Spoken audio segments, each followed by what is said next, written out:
Bueno, para el Centro de Estudios Interculturales Indígenas es una gran satisfacción tener a María José Figueredo y a Guillermo Mingoni como investigadores asistentes, como residentes, y hayan aceptado nuestra invitación y poder presentar su trabajo.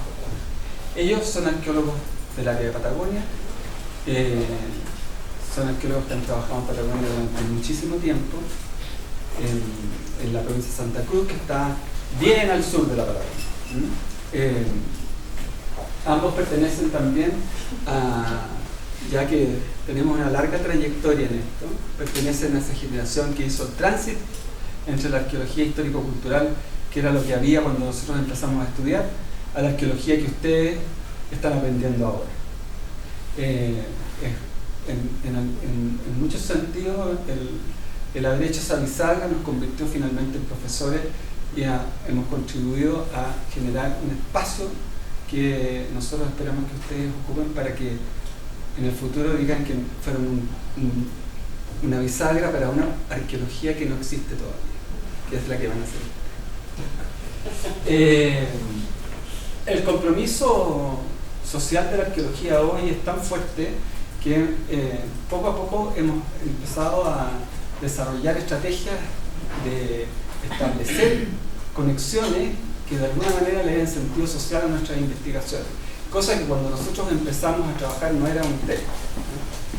Sin embargo, hoy día es un tema contemporáneo, es un tema que no podemos dejar de considerar, y en consecuencia la experiencia de Willy y de Marillo creo que es aleccionadora en muchos aspectos. Primero porque es un área que es distinta a en la que nosotros trabajamos, que es en el norte, y segundo es porque también están formando parte de este tránsito hacia una arqueología que es la arqueología que nosotros esperamos que ustedes desarrollen en el futuro. Marillo nos va a contar una historia sobre arqueologías colaborativas y es principalmente sus experiencias. Luego, el querido Willy nos va a hablar sobre la soberanía digital y la gobernanza. Hoy día, el tema patrimonial entró al mundo digital y las consideraciones patrimoniales con respecto a ese tema suponen una soberanía y una gobernanza y una discusión sobre ese tema, cosa que está recién comenzando. Así que yo espero que para nosotros sea súper interesante este aprendizaje, y vamos a empezar con Marillo y vamos a hacer luego una tarjeta de preguntas y luego continúa. Así que muchas gracias a ellos.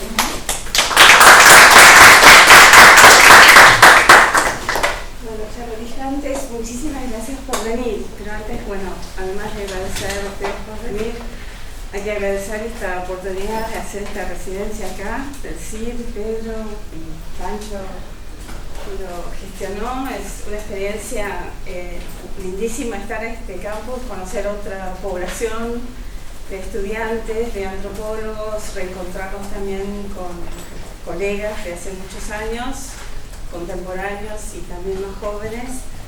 Y esta oportunidad de interactuar con ustedes también es muy refrescante. Nosotros, bueno, venimos de la Universidad de Buenos Aires.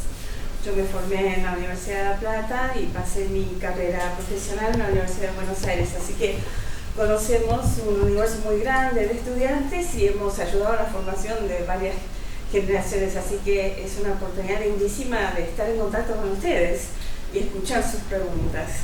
Así que espero que disparemos el interés de ustedes al final de esta charla. Como dijo Pancho, compartimos, por ser contemporáneos, compartimos momentos, amistades y muchas experiencias en común mientras nos formamos. Nos damos cuenta ahora, en este momento, de cuán bisagra fue el momento de formación, y hay ciertos temas que irrumpen y en el fondo cambian las cosas, no importa cuál generación es. En este caso, los temas que vamos a hablar hoy son un punto de quiebre, no tuvieron lugar en nuestra formación, y queremos que sí tengan lugar en la formación de ustedes, porque como dijo Pancho, este es un momento de cambio a nivel global y también a nivel de las naciones tanto Argentina como Chile y Sudamérica, y esto es el trabajo con comunidades indígenas. Así que armé la introducción a esto más que de un punto de vista muy teórico, sino sobre la base de nuestra experiencia, que fue a lo largo de varios años, y ya podemos, a partir de un proyecto arqueológico totalmente tradicional, en el sentido que era para ver la historia de la ocupación en una porción de Patagonia, que arrancamos en el 2015, 2005. Hemos estado ahí trabajando en el área desde mucho antes, pero sí venimos a esta zona con ganas de probar nuevas ideas. Para que se ubiquen, sur del continente sudamericano, acá está Coyhaique, si ustedes conocen, o por lo menos Punta Arenas, y acá, bueno, no sé si se ubican las ciudades en Argentina como Rivadavia, pero Gallegos, pero nosotros estamos en esta esquinita acá de lo que es la provincia de Santa Cruz. ¿Se puede pasar? Esta zona de la Patagonia fue territorio en realidad soberano indígena hasta la guerra de pacificación en Chile y lo que llaman la conquista del desierto en la Argentina. Y es una zona que se conocía desde el tiempo de Magallanes adelante por la costa, pero el interior era territorio soberano indígena, y recién entonces se exploró luego de este momento. Vean este mapa de 1887 y el cuadrado que abarca la zona donde nosotros estamos. Ahí cabe el lago Carreras y Buenos Aires, que es el segundo más grande del continente sudamericano, y ahí apenas lo único que se conocía era una partecita que le dio el nombre, para que se den una idea de hace 140 años en un territorio totalmente inexplorado. La idea nuestra en ir para acá y estudiar era ver la historia de la ocupación y partiendo de la base de que hay una continuidad entre el pasado y el presente. ¿Y por qué nos propusimos esto? Más que nada porque vimos que hay un fenómeno están las palabras ahí, de arqueologización, de convertir al pasado, aunque fuera reciente, hace 2, 3, 4 generaciones atrás, en un pasado que era desconectado de lo que es ahora. Todo lo indígena era objeto de estudio, de cronologías y demás, pero no se admitía la presencia indígena en el nuevo Estado-Nación que se estaba construyendo tanto de un lado como en el otro. Así que este concepto de arqueologización que surge de los escritos de Pratt sobre los estudios coloniales nos fue muy útil en ese sentido para poder entender y releer a contrapelo los escritos de viajeros y demás que duraron a fin del siglo XIX y principio del siglo XX. Esto también, otro fenómeno que surge de las lecturas de contrapelo, es lo de la invisibilización, o sea, el ignorar la presencia indígena por más que esté ahí. Una visión que solo ve huellas o solo ve rastros, pero no ve la gente o no las menciona. Esto es una forma de invisibilizar que arrancó desde el momento de la primera exploración del área. Y esta idea de invisibilizar o relegar un pasado que no forma parte del presente, el abrir un territorio que es desierto o vacío o improductivo a lo que es la colonización, son muchos aspectos de lo que forma parte de lo que se llama el colonialismo de pioneros,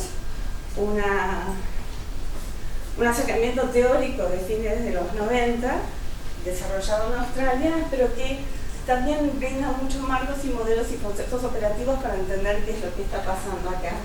Así que nosotros nos acercamos a esto con una visión arqueológica de la materialidad, del paisaje cultural, qué es lo que se conmemora o se recuerda ahora en el presente, y también con mucho hincapié en lo que es la historia regional, porque siendo tan reciente, ya sea en la memoria oral o en los documentos o en los viajeros, esperábamos encontrar muchos rastros de ese periodo, especialmente bisagra entre lo arqueológico de hasta el siglo XVII o a los últimos principios del XVIII y lo que sucede hoy en día.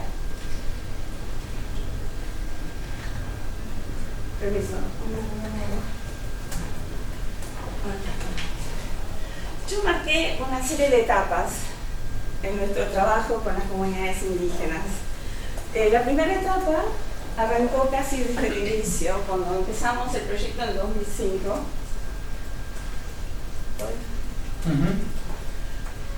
Y esto fue nuestro deseo de colaborar con la comunidad local, pero la comunidad de residentes o colonos locales, y ellos tenían una serie de preguntas que les hacían los visitantes, y esta comuna tiene una particularidad que se llama Los Antiguos.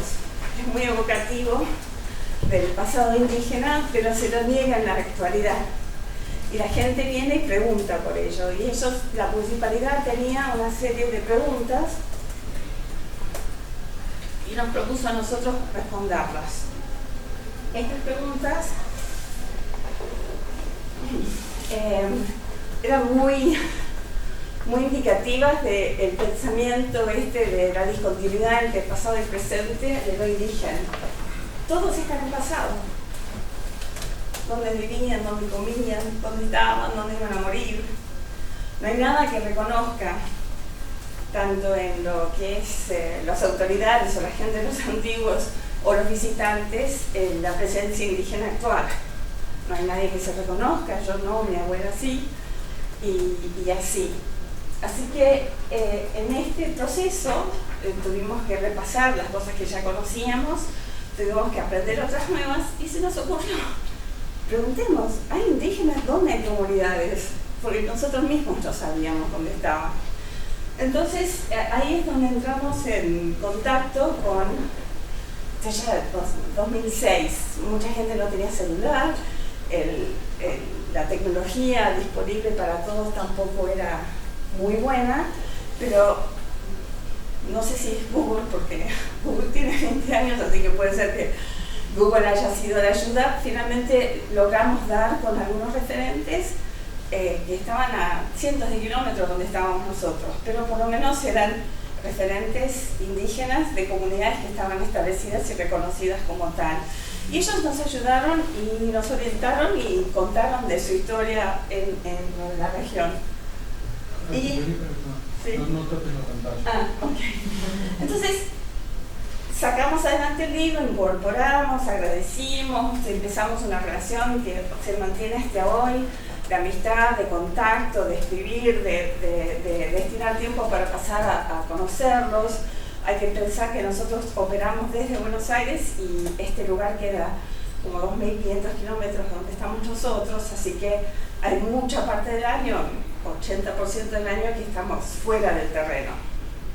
Entonces, la experiencia que obtuvimos de esta etapa es lo siguiente. Primero, el haber logrado nosotros acercarnos a las comunidades indígenas, no por interpelación, sino por una búsqueda genuina de buscar información directamente y no basarnos en libros o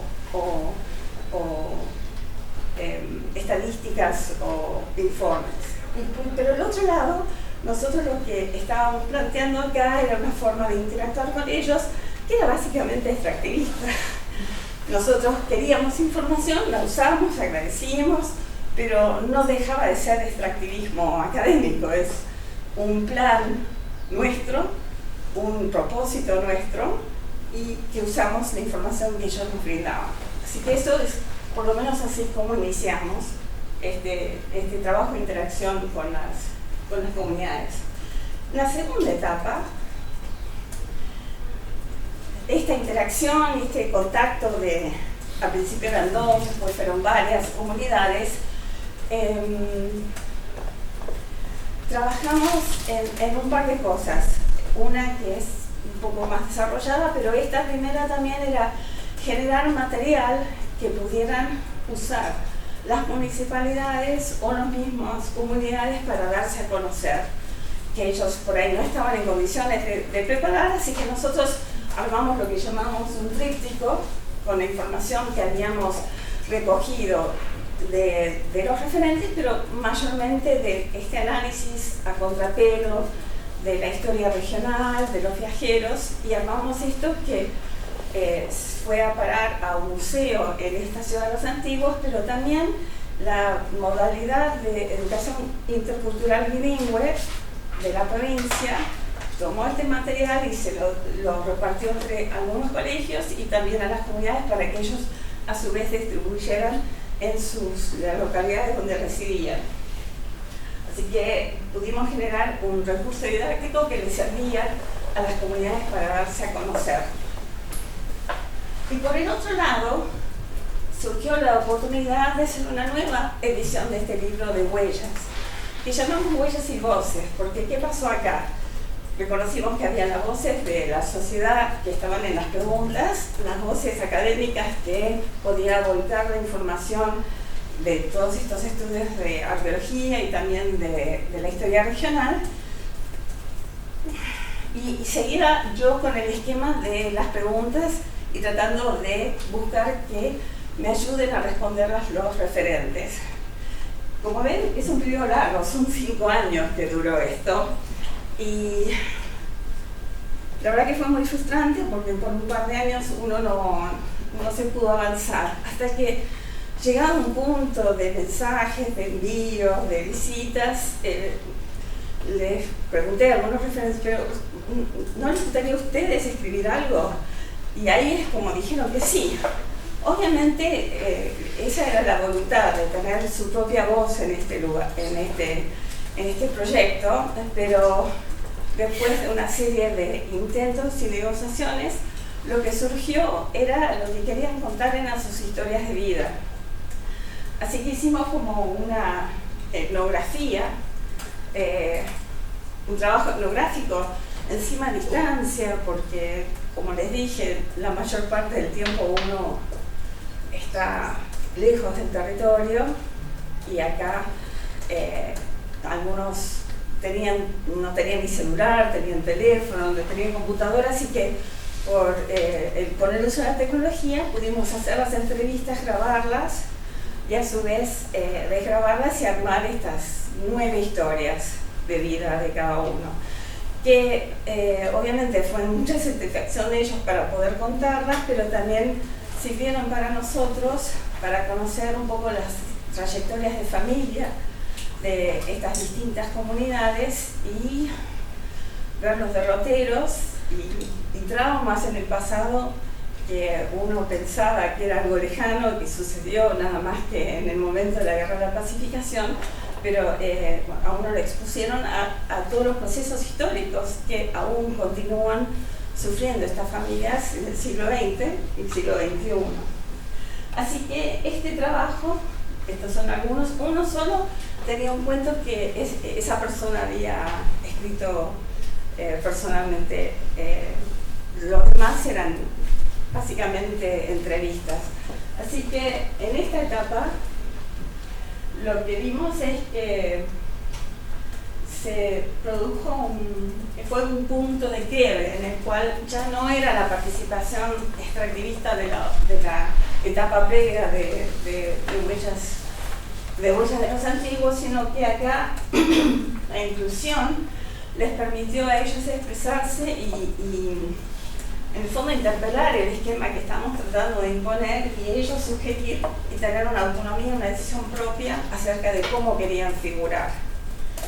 Y el método fue las etnografías. De todos modos, en todo esto sigue el divorcio entre la arqueología que seguimos haciendo, excavando sitios, identificando, datando, analizando, y toda esta parte de interacción y darse a conocer de los indígenas. Así que el tema de interés por la materialidad que estábamos estudiando, el interés en el diseño de investigación de regional o de historia de la ocupación, el interés o por lo menos la inquietud acerca de qué hacer con los restos humanos, no que excaváramos nosotros necesariamente, porque no era un objetivo nuestro, claramente nunca fue un propósito nuestro hacer la excavación de enterratorios ni nada, pero aparecen en la zona y mucha gente las tiene y nos preguntan a nosotros qué hacer con eso. Entonces nosotros íbamos con esta inquietud a los referentes, a las comunidades, pero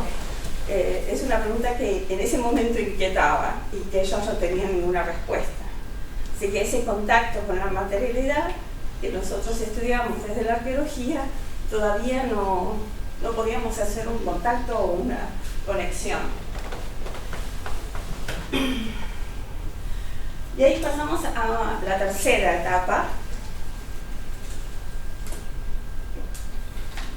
Y acá ya estamos por ahí por el 2018, o sea que es una relación de por lo menos 10, 13 años en algunos casos con muchos referentes. Y acá surgió una iniciativa de la provincia de hacer un centro de interpretación. Hicieron el edificio y cuando estaba casi terminado se les ocurrió cuál va a ser el tema. Esas cosas que no se entienden de las decisiones gubernamentales. Entonces se pelotearon muchos temas, un parque nacional cerca, que era nuevo en ese momento, y alguien sacó el tema de la parte del turismo, de que fuera sobre los pueblos originarios actuales. Estos proyectos forman parte de programas que tienen financiación internacional del BID, y ellos dijeron, bueno, si van a hacer este tema necesitan hacer una consulta previa y informada para ver si es que realmente esto es aceptable para las comunidades. Así que, sí, entonces, gracias a nos convocaron a nosotros como asesores para montar esta consulta, y yo traje en este momento una experiencia que va a ser parte de la cuarta etapa, en la que podía orientar cuáles serían los mecanismos de convocar a todos, y participaron en total 13 de las actualmente 15 comunidades que hay en la provincia indígenas, y se hicieron 2 reuniones con un año de diferencia. Y quiero comentar acá que hay 2 pueblos así en la Patagonia así continental esteparia reconocidas, que es el pueblo mapuche y el pueblo tehuelche, así se llaman ellos, se reconocen como tehuelches. Y también hay una identidad que surge también después de la Guerra de la Conquista, que es la identidad mapuche y tehuelche, que tiene su propia bandera. Es la bandera de la identidad de los pueblos mapuches y tehuelches. Esta es la del pueblo tehuelche, y esta que ya desconoce bien, que es la mapuche. Entonces, fue muy exitoso la consulta, en el sentido que hubo voluntad, entusiasmo en seguir adelante con el tema. Espero más. Y en la segunda, como ya estaba anticipado la buena voluntad de todos, cuando convocaron a todos, esta vez ya fue con la idea de ya empezar a hablar sobre el contenido, cuál sería el guión. Para eso convocaron a un museólogo que dio un taller. Acá en mi computadora tengo la misma foto hace varios años. Un museólogo que más que nada nos orientó acerca de las diferencias de museo, centro de atención, centro de interpretación, como para guiar a la gente y iniciar lo que se llamó un taller de identidad, que duró 3 días casi, en el cual era como un torbellino de ideas, donde los referentes presentes empezaron a hablar qué es lo que les gustaría mostrar, hablar, entonces digamos que fue muy intenso. En algunos momentos se trababan entre ellos e incluso pedían retirarse y hacer su propia reunión por aparte. Nosotros en realidad funcionamos muy marginalmente. Yo estoy acá anotando, Willy está por ahí, algunos son autoridades de la municipalidad de turismo y de la provincia, y hubo mucha reflexión, muchas ideas, mucho entusiasmo, porque también lo que reconocieron era que estos están convocados para un tema que en el fondo no era conflictivo, no era un conflicto, aunque al mismo tiempo el museólogo que no tenía experiencia en trabajar con comunidades indígenas fue interpelado varias veces, y nosotros también ayudando y destrabando situaciones o reorientando la discusión para que fuera algo provechoso.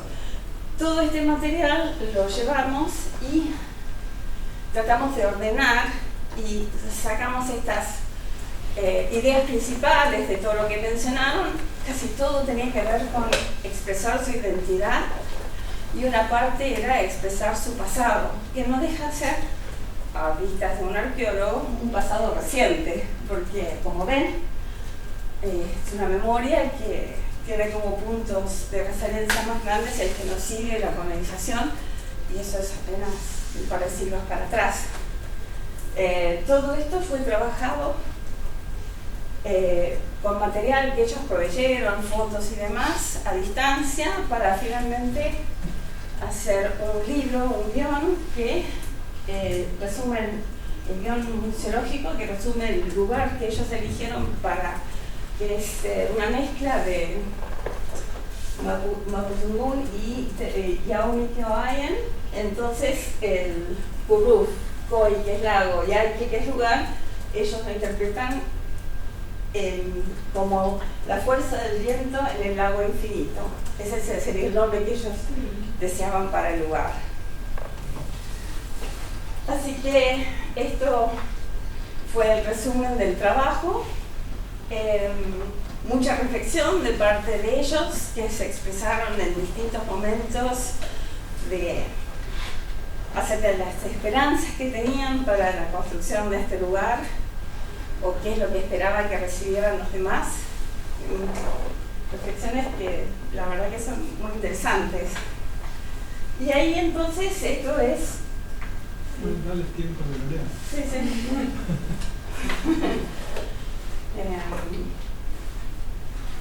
En general hay 3 comunidades de Tehuelche en la provincia. Hay, creo que otras 3 o 4 que son mapuche.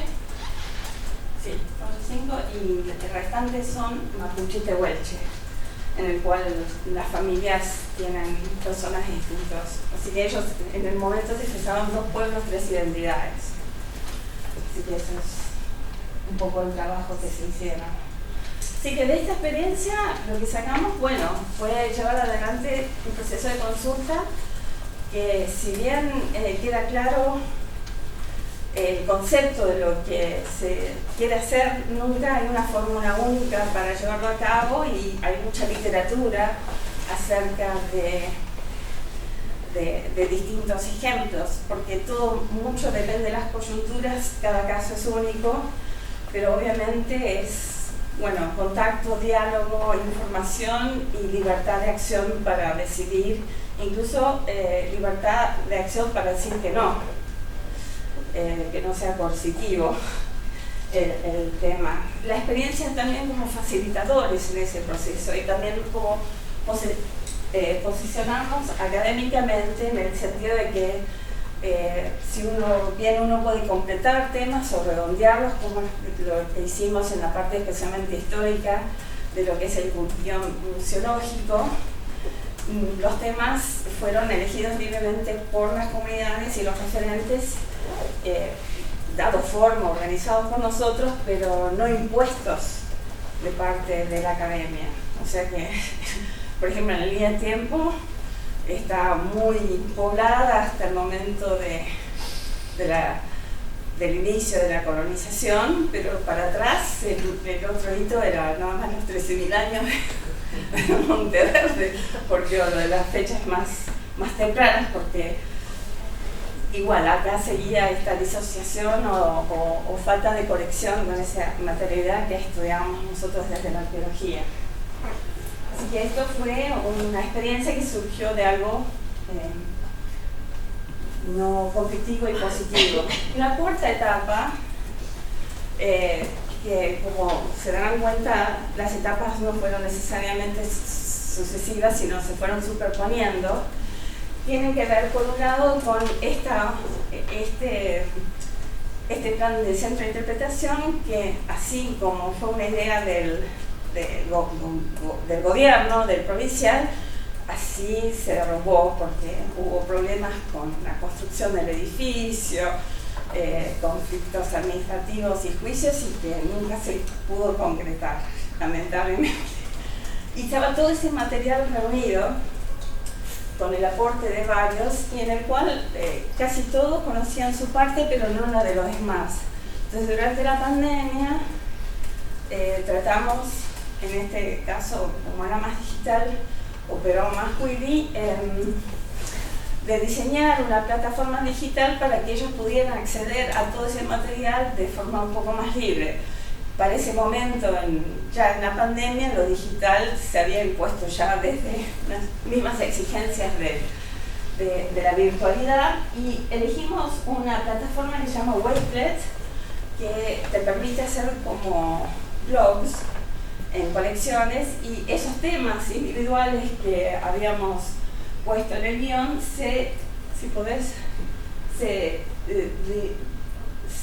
organizaron en colecciones, en el cual adentro de cada una de esas colecciones hay un texto en el cual figuran las voces de ellos, las nuestras, los materiales que ellos aportaron, y así, con esto que es de libre acceso para ellos, ellos pudieron acceder a todo el material que todos habían puesto y verlo todo junto, porque en realidad el libro museológico no tuvo amplia difusión y era muy poco manejable desde un celular o de los que tenían computadora. Entonces, esto fue una forma de... ¿Puedes? ¿Más? Sí. Perdón. Esto es una forma de compartir digitalmente con todos el material que todos habían juntado, una forma de preservarlo colectivamente, pero también en las reuniones virtuales que hicimos para compartir esto con ellos y trabajarlo más y editarlo, ellos se fueron estimulando memorias, surgían palabras, surgían recuerdos a partir de lo que había juntado el otro, y eso estimulaba el recuerdo colectivo sobre ciertos temas, recuperación de nombres en lengua. Así que, aún que este fue un trabajo que ya había finalizado, por así decirlo, el mismo ejercicio de hacer este diseño del sitio virtual siguió estimulando memoria. Y a su vez, esta plataforma permite la inclusión de fotos, archivos y enlaces, y pudimos de esa manera facilitar el acceso a material desde el legislativo, que siempre ellos tienen el problema de, ay, ¿dónde está la copia de la ley tal? Y por el otro lado, el acceso a libros de viaje que ellos desconocen por completo y que por ahí hablan de ancestros directos de ellos. Entonces es una forma de algo que se llama retorno digital. No es una restitución formalmente, pero sí es una forma de devolver memorias que están capturadas por otros y a las cuales ellos no tienen acceso. Okay. Y no es estático, sino dinámico. Sí, bueno, una de las razones que también elegimos hoy es que es muy fácil de editar. Entonces, una vez que uno lo arma, se puede modificar fácilmente, y de hecho hasta ahora se han incorporado y cambiado cosas en función de las conversaciones. Bueno, ya nos llegamos en esta cuarta etapa a otro caso que sí es conflictivo, y trata de la construcción de unas represas hidroeléctricas sobre el río Santa Cruz, que se diseñó por ahí primeramente se visitó por ahí por el 2015, se reformuló y se abrió a discusión y en el 2017, mediante una audiencia pública en el cual se dio a la ciudadanía un espacio para expresarse sobre este proyecto. Un mes después fue una audiencia pública abierta, pero a la ciudadanía en general. Un mes después, una de las comunidades mapuche tehuelche de la provincia, la Nofen Mapu, interpuso una demanda, porque esta audiencia pública en ninguna forma constituía una consulta. Entonces la demanda fue por la falta de la consulta previamente informada. Así que el juez dictaminó que dio lugar a la demanda y instituyó lo que llamó una mesa de diálogo que tuvo lugar a lo largo de 7 años, que empezó al año siguiente, 2018, y hasta el año pasado. Hubo 9 reuniones en total. Participaron, en principio, todas las comunidades fueron convocadas, no solo la que hizo la demanda, pero todas al tiempo se unieron formalmente al expediente y la demanda en sí. Ellos convocaron 4 asesores, una arqueóloga, una antropóloga social, una abogada indígena y una persona especializada en economía. A su vez tenían los 2 abogados que estaban a cargo del expediente, la abogada ambiental que inició la causa y otro abogado indigenista que se unió, y ellos 2 estaban, así que en total tenían 6 asesores. Por el Estado Nacional están todos los demandados a nivel nacional y provincial, del área de energía, del área de derechos humanos, del área de cultura y patrimonio. A su vez están todas las personas relacionadas con la construcción en sí de la represa, que es la Unión Transitoria de Empresas, que incluía el equipo arqueológico contratado para hacer el salvataje. El facilitador, en este caso, era la gente del Instituto Nacional de Asuntos Indígenas de la Nación, y también participó de todas estas reuniones el veedor judicial. Eran reuniones enormes, 30, por ahí 40 personas. Estaban muchos referentes, no solo uno, sino a veces eran varios, y también iban equipos enteros de parte de cada una de estas dependencias. Y a su vez esto, por el tiempo que duró, atravesó 3 gobiernos nacionales, cada uno, lo cual implicaba ajustes en las cabezas para seguir adelante, porque esto implicó reuniones presenciales en Río Gallegos, así que el traslado de un montón de gente lejos que estaban basados mayormente en Buenos Aires en cuanto a lo que es el Estado Nacional, ¿no? Así que en esto se discutieron temas muy importantes. El primero de los cuales fue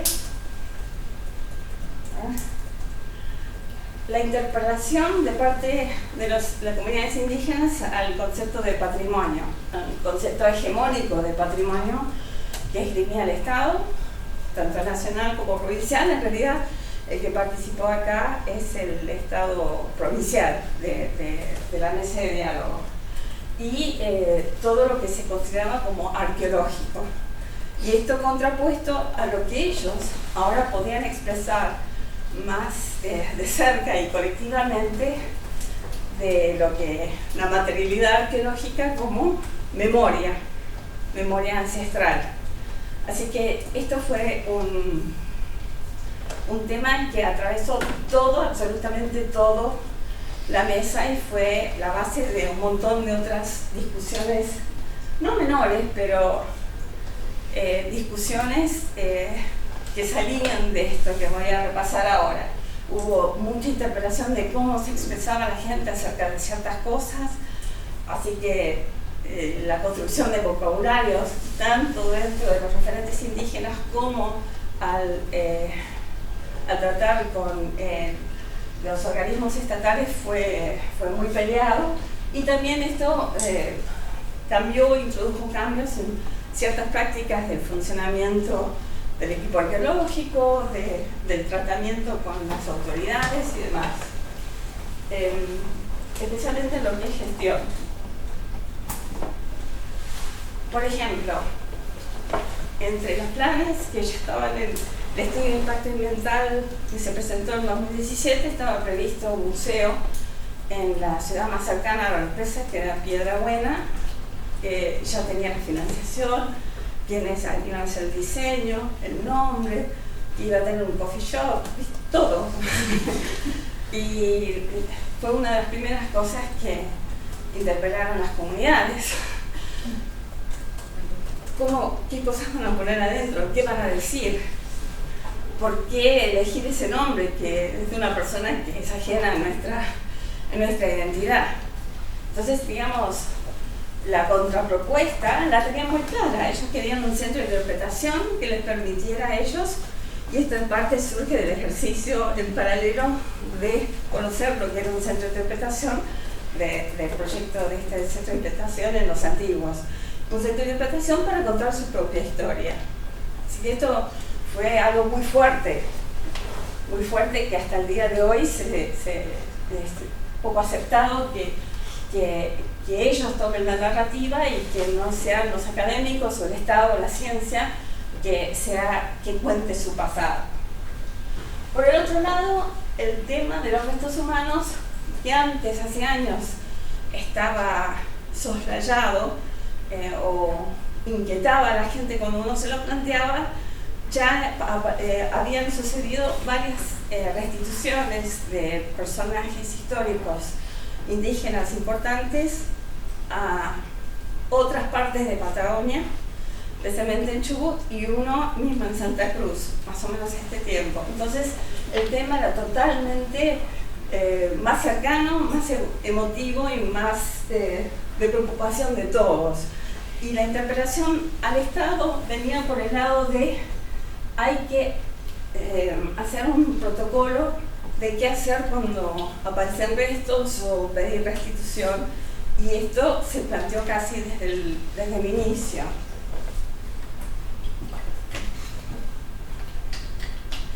Y porque en la provincia, si bien que tenían un protocolo, en realidad resolvían estas cosas un poco coyunturalmente. Entonces, después de varios años, en el 2021, ellos hicieron una propuesta de protocolo, y con las comunidades se trabajó durante un año con como 27 reuniones, y se hizo una contrapropuesta.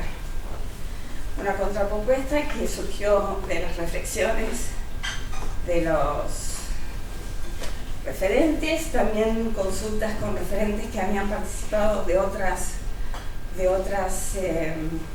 restituciones en Patagonia. Y esto es de importancia porque en realidad hay sé que la legislación acá es distinta, en principio no hay legislación sobre restitución de restos humanos. En Argentina hay una ley del 2001 que es anterior a la ley de patrimonio, que es del 2003. La ley del 2003 eligió ignorar esta ley, y el tema de restos humanos no es contemplado, y los derechos indígenas tampoco. La ley del 2001 se reglamentó casi 10 años después, y esa es la ley que rige en todo el territorio, que está el ente de aplicación, es el Instituto Nacional de Asuntos Indígenas. Así que ellos son los que manejan y establecen el protocolo general acerca de cómo restituir en casi todo el territorio. Y acá la ventaja sería que, en este caso, que habría algo que fuera particular para lo que es Patagonia y Santa Cruz, y en este caso, al surgir de las comunidades, la fundamentación es todo según la cosmovisión indígena, y a su vez los pasos y la forma de consulta no solo atañe a lo que es restos humanos, sino también algo que los preocupaba mucho, que eran las imágenes. O sea, esta prevalencia de usar fotos de indígenas en blanco y negro para representar el pasado indígena en Patagonia en general. Bueno, esto se extiende a otros pueblos, Tierra del Fuego, Cahuéscar, Yatnam. Usar fotos de gente que tiene nombre y apellido, como mujer tehuelche, hombre mapuche. Bueno, esto también fue algo que ellos quieren revertir con este protocolo. Así que esta es una propuesta que ya fue aceptada por el INAI en su momento y el patrimonio en la provincia, pero bueno, falta la parte de batalla política de poder para convertirlo en un instrumento legal. Pero un trabajo muy importante que se hizo dentro de la mesa. Por el otro lado está la interpelación que se hacía en todas las reuniones al equipo arqueológico acerca de información, de qué es lo que sacan. Hay cuerpos, todas las reuniones eran las mismas preguntas. Pueden dar charlas, pueden generar material para explicar qué están haciendo, qué información hay sobre esto. Se repetía la pregunta y es algo que nunca se resolvió bien. No hubo, salvo nosotros que pedimos al principio, nos dieron un informe. Esto recién se liberó un poco cuando llega la última parte, que es una restitución importante que ya voy a contar, y recién ahí empezaron a compartir algo del material que es digitalmente disponible. Pero esta información contextual acerca de los lugares donde encontraron cosas, siempre la pregunta, ¿qué hay en los containers? ¿Qué hay en los containers? Porque todo este material se alojaba en 2 containers grandes que estaban en la zona de obra de la represa y nadie podía acceder a ellos. Entonces, toda esta discusión, que yo resumo, igual me tomó mi tiempo, fueron 9 reuniones, 7 años hablando de esto constantemente en cada reunión. Así que el salvataje en sí fue interpelado. ¿Para qué juntan? ¿Qué juntan? ¿Juntan? ¿No juntan?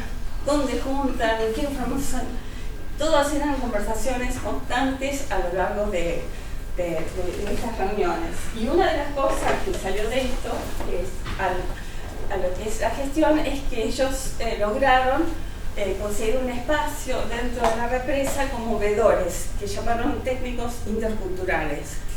Y recién ahí ellos pudieron tener un acercamiento al trabajo de los arqueólogos, a los materiales, cambiar algunas prácticas que ellos hacían en el campo y poder contar a sus comunidades a la vuelta. Así que eso fue toda esta parte de gestión indígena ahí.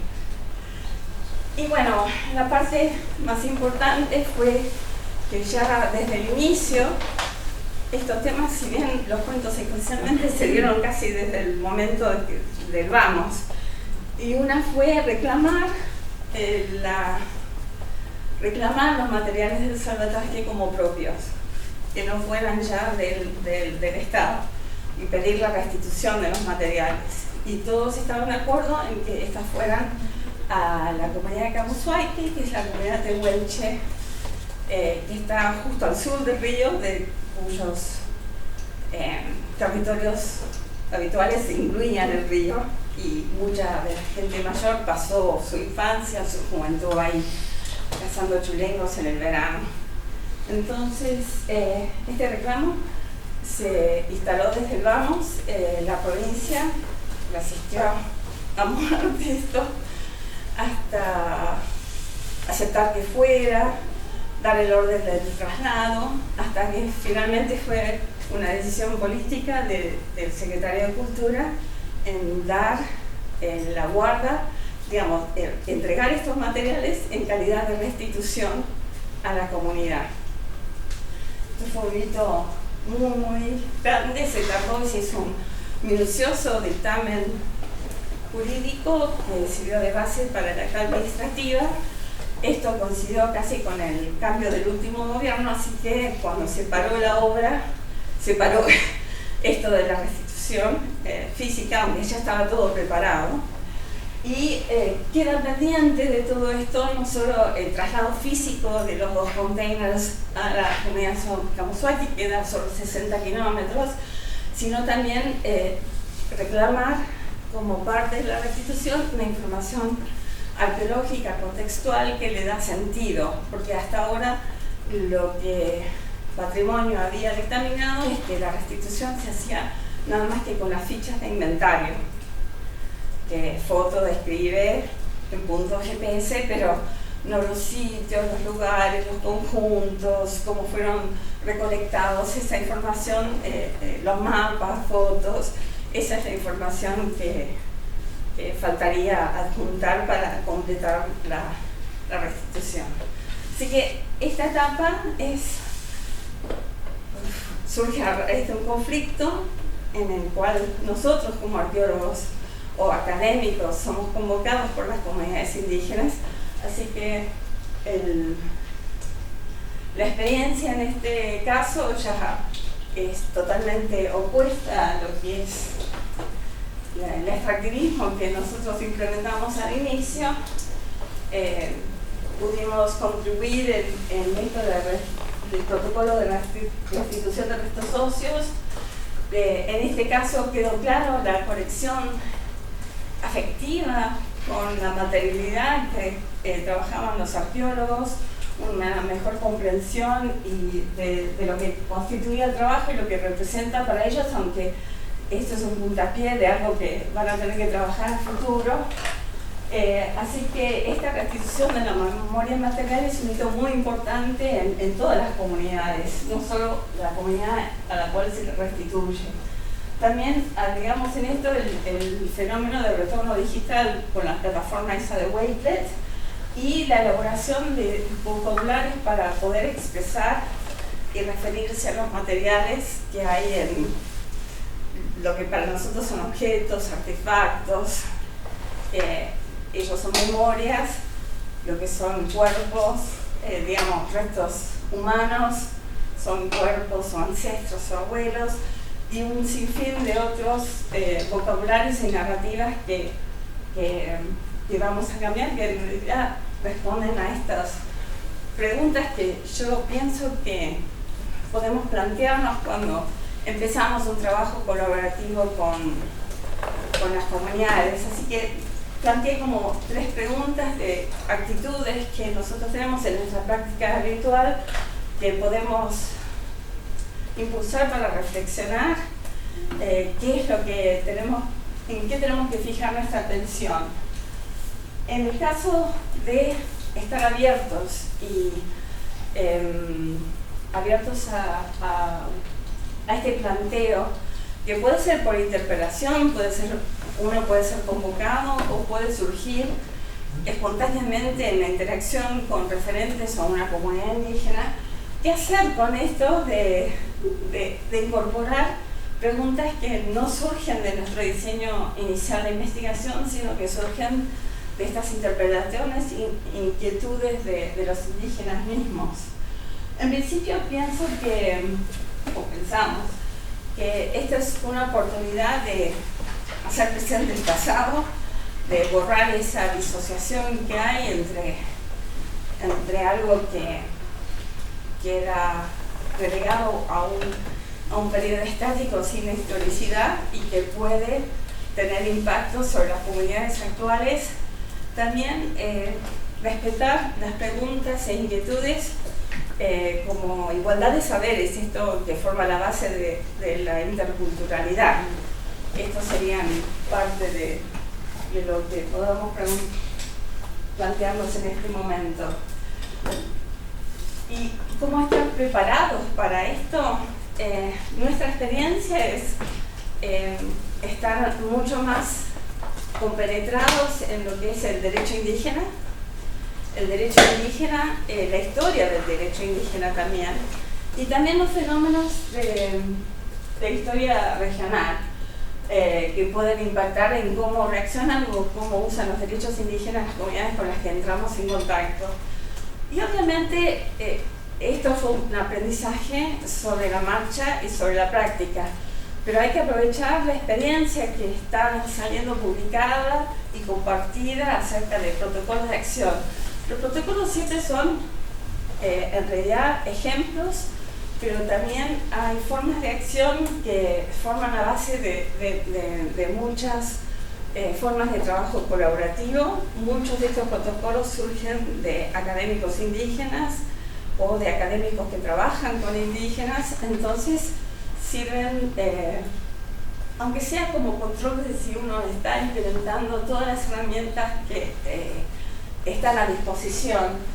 Puse algunos autores ahí, pero obviamente es una super selección de protocolos de acción que se pueden hacer para distintos tipos de trabajo. Y en realidad, ¿en qué repercute en nosotros? Obviamente, como repercutos indígenas les toca a ellos decir eso, pero ¿qué es lo que repercute en nosotros en nuestra práctica diaria?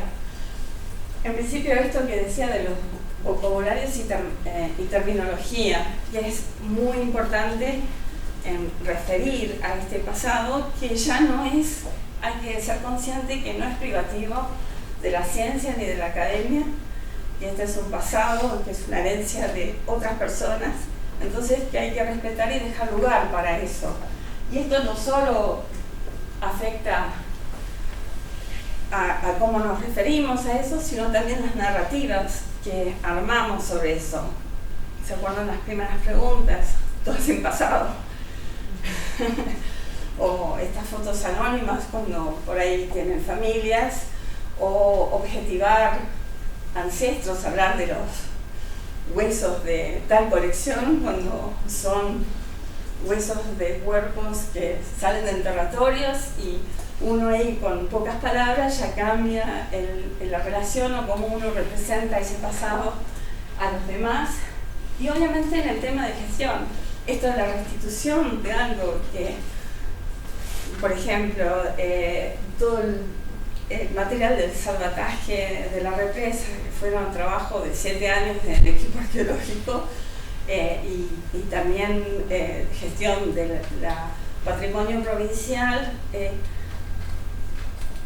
fue muy peleado el rescindir control sobre ese material y decidir sobre qué se hace con eso. Pero es totalmente legítimo que hayan pedido la restitución, pero eso no es el fin de esos materiales. Es un camino abierto de cogestión, co-creación de conocimiento que, si bien lo mencioné, también atraviesa las últimas 2 etapas que yo mencioné, que es muy importante para avanzar en nuestra comprensión y del pasado, de cómo se representa y cómo impacta en los demás. Así que eso es en realidad estos cambios de práctica que quise hacer énfasis.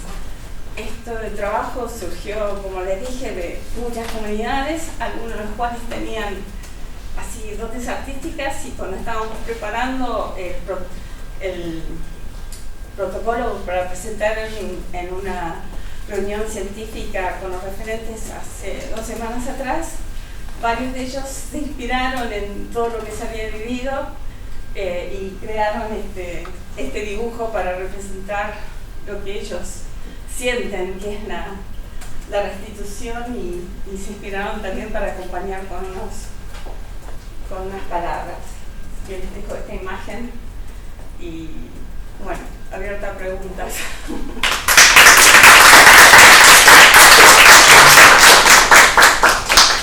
Bueno, yo tengo como una tonelada y media de preguntas, pero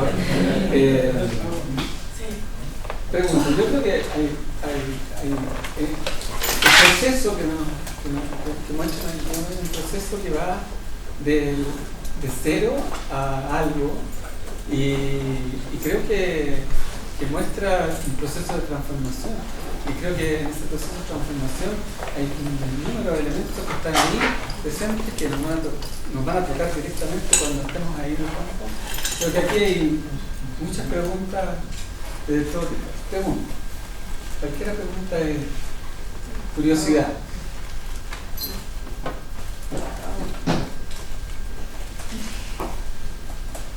Comentarios también puede ser. Sí, comentarios, porque obviamente hay cosas que uno no quiere arrumar los detalles, porque son muchos años de lo que uno vivió haciendo estos trabajos. Es una pregunta tal vez algo personal, pero como usted desde el inicio hasta el final de este trabajo, que fue fantástico desde mi punto de vista, personalmente el cambio, ¿cómo fue como la percepción desde el inicio, como con la relación con las comunidades, cómo fue cambiando a través del tiempo? la relación personal, bueno, hubo, puedo decir compartido, ¿no? Mucha curiosidad obviamente al principio, porque nosotros lo hicimos como que los indígenas son una foto blanco y negro del pasado, no había hora ni carrera profesional, y la de Willy en una zona donde lo indígena no se mencionaba más que en el pasado, no existía. Nos acercamos de ver viajeros y darnos cuenta que estaba este tema de invisibilización que nos disparó a incorporar ese tema en el nuevo proyecto. Entonces, finalmente, lograr contactarnos con referentes, empezó un trabajo que fue de descubrimiento, y lo que te puedo decir es que se te mueve la estantería, porque te interpelan y uno se queda así. Entonces hay que repensar y aceptar que hay que repensar y reflexionar. Entonces esa interpelación, por más que la interacción sea fluida, que apoyan en múltiples cosas tecnológicas ahora en día, Facebook, digamos, para nosotros al principio, a medida que ellos accedían a teléfonos mejores y se mejoró el tema de comunicación, a partir de 2009 fue un cambio brutal. Y la relación tampoco se puede dar siempre por sentado, puede haber diferencias. Puede haber diferencias por algo coyuntural o por algo un poco más grande. Pero la sensación que tengo yo, lo que me queda es se te mueve la estantería constantemente y obliga a pensar de otro lado, y cosas que me parecían insólitas, uno no solo las acepta, sino que se vuelve activamente a favor de ellas, se vuelve así activista en defensa de derechos, porque uno también se da cuenta de la violencia total que significa seguir operando de la otra forma. Es tremendamente violento. Entonces, cuando uno llega a esa conciencia, se facilita el camino. También se facilita el trabajo, pero igual hay lugar para el disenso, hay momentos de enojo o algo así.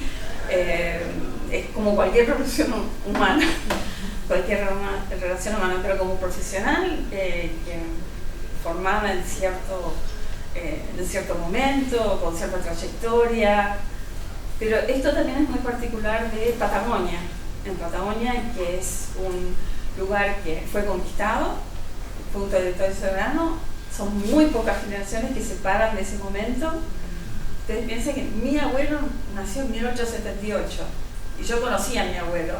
O sea que estamos todavía en el acceso a estar expuestos a la memoria de quienes transitaron ese periodo traumático. Y estas historias fueron reveladoras por eso mismo, uno vio qué es lo que pasó en las generaciones que siguen. Entonces, digamos, ese concepto de trauma y violencia creo que es algo que no tenemos demasiado incorporado quienes trabajamos en Patagonia, porque es como que sucedió en cierta parte y ya fue y quedó en el pasado, pero en el fondo son violencias que todavía subsisten en las familias y hay que ser un poco más consciente. Por eso pienso que conocer los procesos históricos es muy importante también, por lo menos a nosotros nos sirvieron mucho en Patagonia. Sí, las historias de vida de cada comunidad, de cada persona. Isabel tiene una pregunta. Primero, muchas gracias por la charla, fue muy interesante. Quería consultar que, bueno, obviamente para las comunidades indígenas tiene una repercusión importante todo el proceso que ustedes han venido trabajando, pero ¿cuál creen que ustedes como la repercusión que ha generado localmente más allá de las comunidades indígenas o a nivel central, esta cosa como de la restitución, igual es un impacto que algo que uno no como en las legislaciones en general no está muy consciente, no está muy bien trabajado, entonces como que sacarían de eso a nivel más que solo desde lo indígena, cómo le afectó y cómo también se lo habrán tomado, porque además uno trabaja como con diversas fuerzas en general del ámbito público, privado, en general cómo fue ese proceso. Si yo te digo que a los 15 años a mí se me movió una estantería, imagínate a las autoridades provinciales. El proceso de haber planteado, esto fue en marzo de 2019, queremos las cosas de restitución, los containers, un bombazo es poco. Y tardaron casi los 6 años siguientes en aceptarlo y llegar. Y fue una decisión política que tomó la persona a cargo de cultura, asesorada por derechos humanos. Esa fue la gran diferencia, esa fue la gran injerencia. Por eso hago hincapié en esta necesidad de conocer la parte de derecho indígena y la historia, porque de la academia sola no necesariamente sale, y tampoco de la burocracia estatal, que muchas veces lo que es patrimonial se reduce.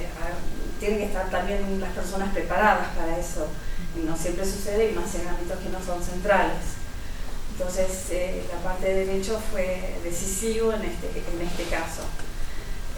No obstante, uno puede influir en su interacción con autoridades locales, regionales. De hecho, el hecho que se haya hecho una consulta previa informada para esa interpretación fue nada más que por la trayectoria nuestra en los antiguos y con la relación con la gente de turismo, que se interesa. Es la primera vez que se hacía en la provincia, y fue la única de esas hasta ahí, salvo esta consulta. Entonces todavía hay resistencia a los temas, a estos cambios. Las preguntas que surgieron durante la mesa de diálogo se repitieron en este encuentro académico que les menciono hace un par de semanas. Y también quisiera anotar, nosotros tenemos en la Argentina una legislación acerca de restos humanos, pero no de restos indígenas de otro origen. Siguen siendo patrimonio, objetos, restos arqueológicos definidos en la ciencia. Entonces, el hecho de que se haya restituido la bolsa, son 1.400, casi 1.300, 1.400 cajas, 2 containers de 2 metros, es algo inédito. Hay un solo caso de una restitución de un poncho de un referente indígena histórico muy famoso, que es Ina Callar, pero fuera de eso, no. Y tampoco son materiales que fueran de acá, que a veces es lo que se restituye con los restos humanos. Pero esto es totalmente inédito, y por eso también es un antecedente muy importante. Y también va a ser una prueba para la comunidad de Camusoay, que se declaró abierta a pedir ayuda, qué hacer con eso, porque ellos también entienden que ellos también, si bien hay una conexión que permitió el pedido de restitución, esta afectiva es algo que tiene que trabajar. Hay otras consideraciones también, pero creo que eso contestaría un poco tu pregunta. Así que yo creo que algo de lo local, lo personal, después en estas decisiones así compartidas a nivel de provincia más central, y los casos que van, la casuística que se va ampliando.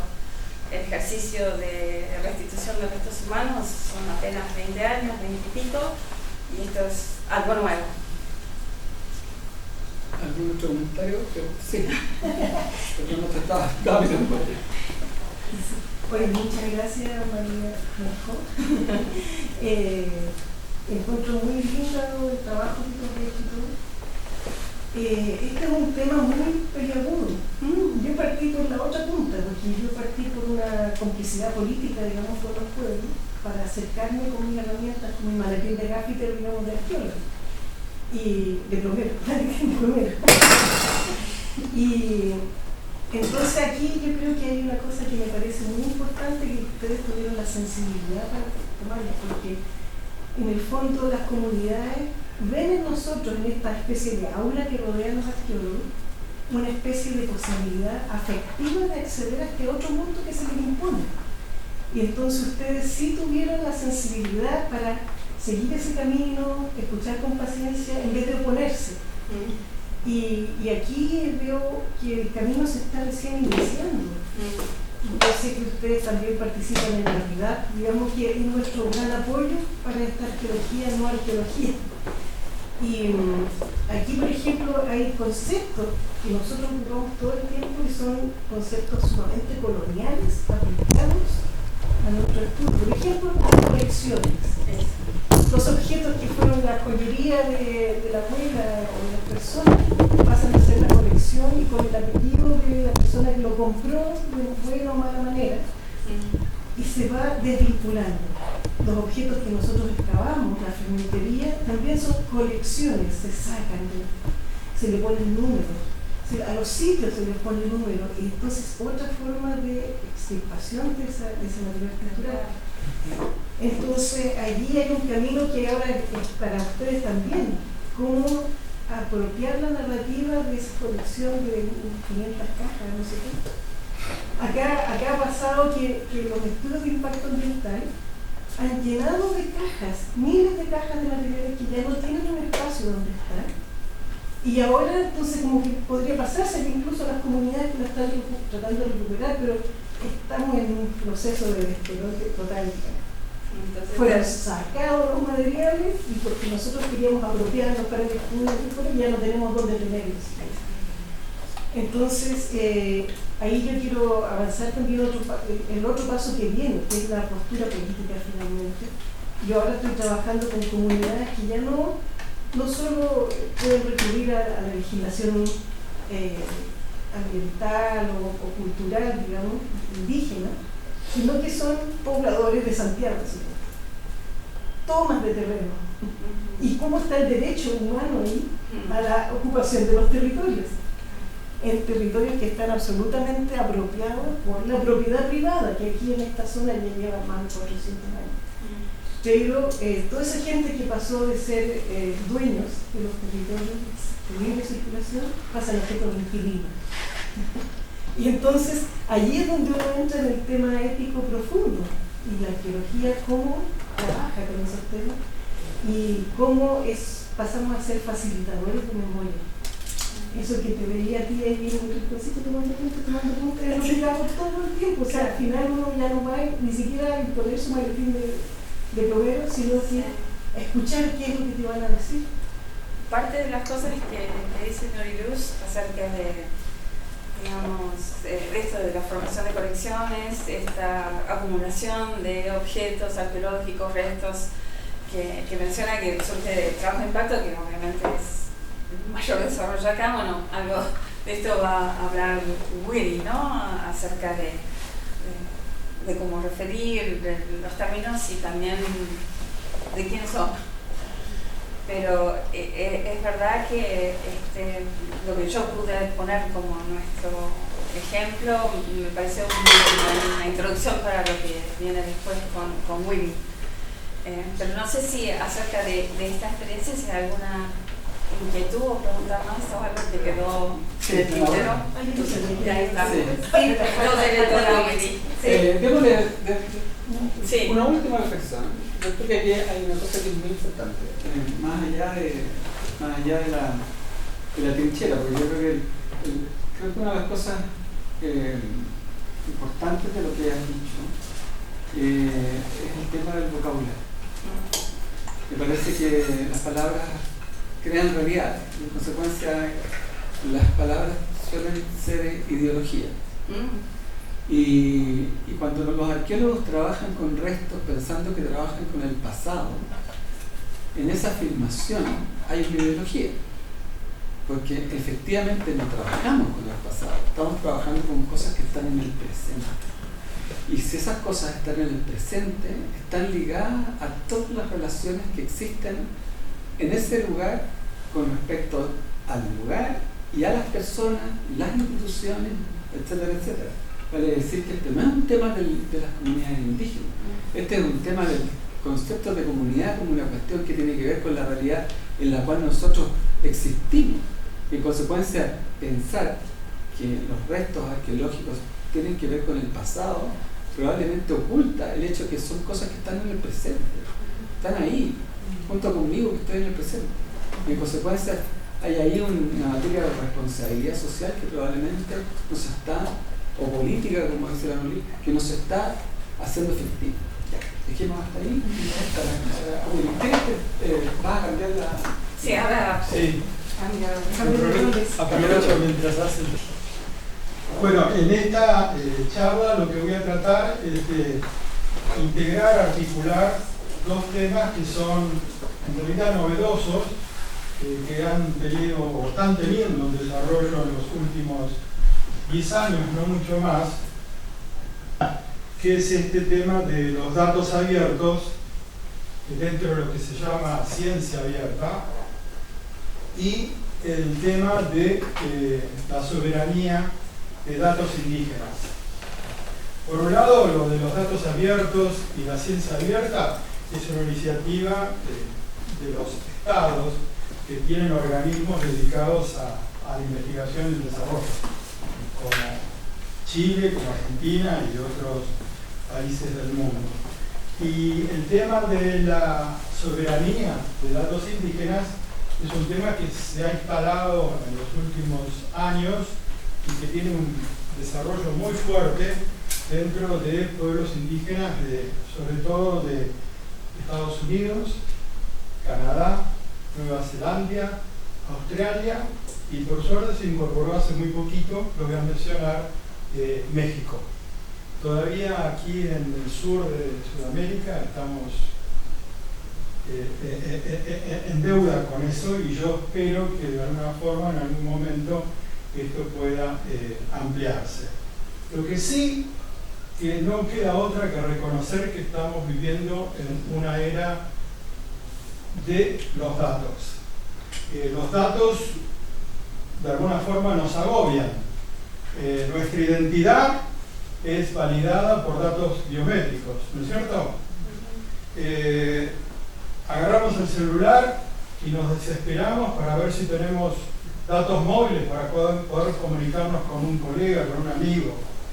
Y eso ha llevado a que el conocimiento se datifique, que es un concepto nuevo que fue postulado por los autores que están ahí, Mayer y Fouquier. Y esto es de hace 10 años atrás.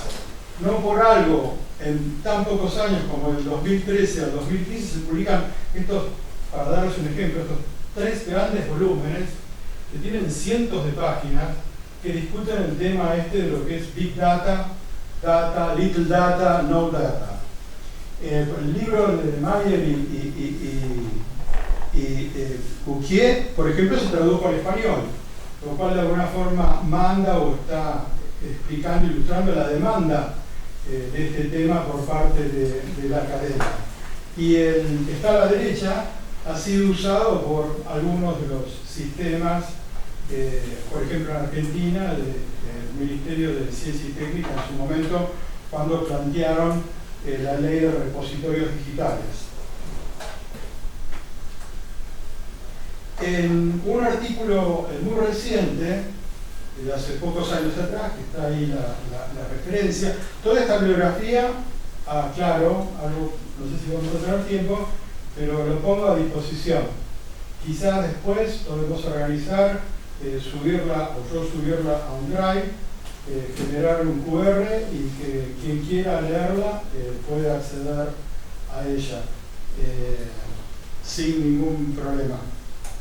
En ese trabajo, estos dos investigadores, que son franceses, analizan más de 70.000 publicaciones, tanto de ciencias sociales como de ciencias duras, para llamarlo de alguna manera, y encuentran 900.000 referencias a la palabra data, que sería datos en plural.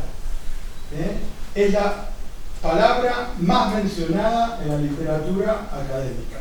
O sea que estamos de alguna forma colonizados por este término de datos, lo cual les implica, como todo término requiere una definición, después que no es fácil. Uno piensa datos, todos sabemos lo que son datos, o todos damos por entendido lo que es datos, y cada disciplina, cada campo disciplinar, incluso cada investigador tiene una versión diferente de lo que son los datos.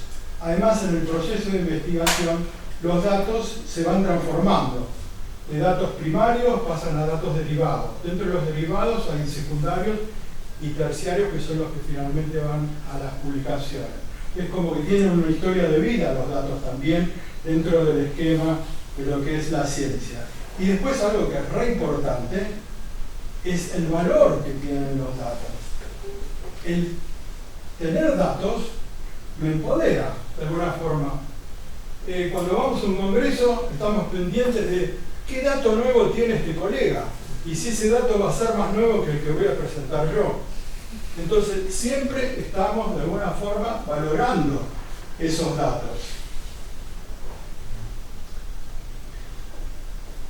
Dentro de un esquema de lo que es un proceso de investigación, desde que la investigación se piensa, la inversión, hasta que finalmente obtenemos resultados y esos resultados se plasman en publicaciones, que es lo que nos piden generalmente las agencias o los organismos que financian las investigaciones. Fíjense que por arriba de la línea está lo que sería un diseño clásico de un proyecto de investigación, donde los datos, que es lo que está marcado con un círculo, o no es una elipse, ¿no? En rojo, ¿dónde están los datos? Y abajo, los productos necesarios que cada una de esas etapas de la investigación va generando. Y obviamente no es cuestión de obtener datos nuevos, sino que hay que tener un plan de gestión de datos. ¿Qué vamos a hacer con esos datos? Y hoy por hoy las agencias que financian nos exigen que además de publicaciones tenemos que formular y cargar en las planillas que ellos diseñan un plan de gestión de datos. ¿Cómo vamos a hacer con esos datos? ¿Cuándo va a ser la vida que van a tener esos datos? ¿Cómo nosotros los vamos a dar a conocer? No es solamente publicar, porque hoy por hoy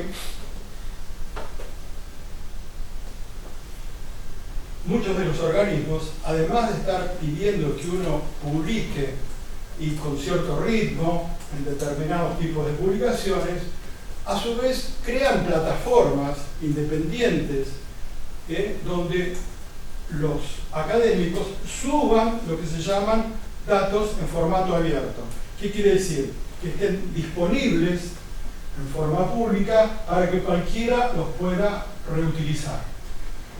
Entonces, por ejemplo, en Argentina, hace ya 10 años, se estableció una ley, que es la Ley de Repositorios Digitales, que también, de alguna forma, promovió e instaló la necesidad y obligación de publicar datos que son datos brutos, lo que se llaman datos primarios, de investigación, que ahora les vamos a dar. Ahora bien, todo esto suena muy fácil, pero no es tan así. ¿Por qué? Porque si bien los datos y las publicaciones y otros productos relacionados con la investigación, la idea es que se preserven, esto sirva para que estén organizados y para ponerlos en acceso, que es lo que está ahí a la izquierda, necesitamos de varias cosas. Una es disponer de una infraestructura electrónica, una infraestructura que eso requiere, por un lado, espacio en la web, requiere personal técnico, requiere equipamiento y requiere hacer un backup regular para preservar, para salvar todo ese volumen, cúmulo de información que estamos generando. Lo otro es que necesitamos lo que se llama un sistema de gestión de contenidos, porque no es cuestión de tirar en un canasto los datos tienen que estar organizados y yo poder acceder de forma fácil a los datos. Y lo otro es esto que yo les decía, el plan de gestión de datos, de cómo yo voy a trabajar esos datos y qué datos van a pasar a publicaciones y cuáles me van a quedar en resguardo para otro momento y de qué forma yo los voy a compartir con otros colegas en forma abierta y libre. Para eso, los sistemas de investigación y desarrollo financiados por algún organismo, sobre todo estatal, han planteado basarnos en ciertos principios que serían lo que se llaman buenas prácticas. Y eso tiene que ser los datos y las publicaciones que están en un repositorio digital, tiene que cumplir con esto que se llama los principios FAIR. FAIR en inglés quiere decir justo.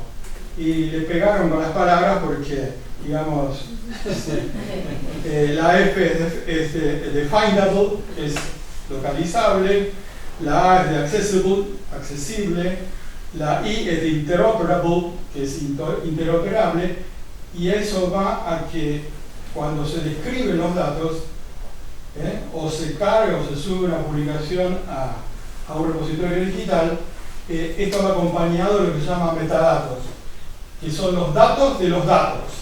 Es información descriptiva de qué es lo que nosotros estamos haciendo en el repositorio. Y en la medida que eso siga lo que se llaman vocabularios controlados, que hay determinadas organizaciones que han hecho como diccionarios de la forma, palabras correctas para describir las cosas, en las que habría que ver de poder introducir vocabularios nuevos que surgen de esta interacción con los pueblos originarios, por ejemplo, y el tema es muy importante de que sean reutilizables, que cualquiera, una vez que están en acceso abierto, esos materiales puedan ser reutilizados. Pero a su vez, en forma muy reciente, no hace más de 4 años, surgen otros principios, pero que aquí se aplican a los repositorios. ¿Por qué? Porque yo puedo subir las cosas a un repositorio digital y cualquier colega los puede descargar de ahí en forma libre. Pero tenemos que estar seguros de todas estas cualidades que tienen que tener los repositorios. Tienen que ser transparentes, tiene que haber una responsabilidad detrás, porque se están poniendo datos a disposición del resto de la comunidad. El foco en el usuario, porque es justamente el usuario el destinatario del beneficio de poder acceder a eso. Después que sean sustentables y que, digamos, estén actualizados desde el punto de vista tecnológico, que como ustedes saben, la tecnología, sobre todo lo digital, va evolucionando de forma muy rápida.